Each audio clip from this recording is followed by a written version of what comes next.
Hey, welcome to our very first lesson on how to use the Daktronics Display Studio system. The very first thing I want to show you is there are a few icons down at the bottom of our screen here that are going to be useful for us. The first one's the one we're going to talk about in our first couple of lessons, the Display Studio.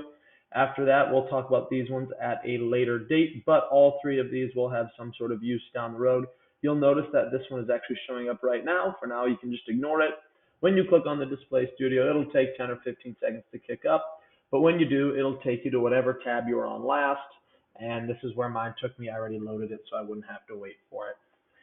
Next thing I want to talk about is all of these buttons do things. And up at the top here, you can see what the actual scoreboard will be showing. Mine's going to be a little bit delayed while I get it started here. But if I were to click this bottom bar scroll, you can see right here, this is actually what's showing up on the display scoreboard right now.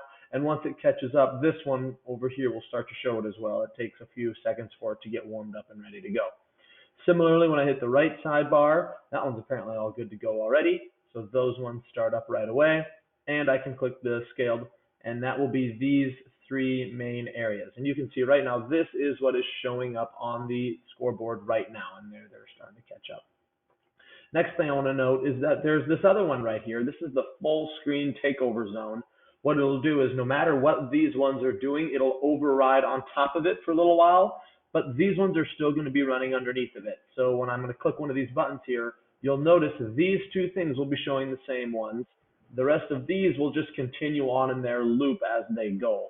So as I hit goal, you'll get to see goal. This is taking over, showing up over top. These ones are still running, but you can't see them on the scoreboard right now. This has taken over what is showing up, and as soon as it's finished, these other ones show back up as well.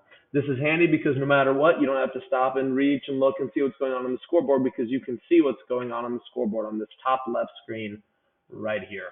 Other than that, that's our very first lesson. How to find it, got to get into the actual Display Studio and a little bit of what it looks like.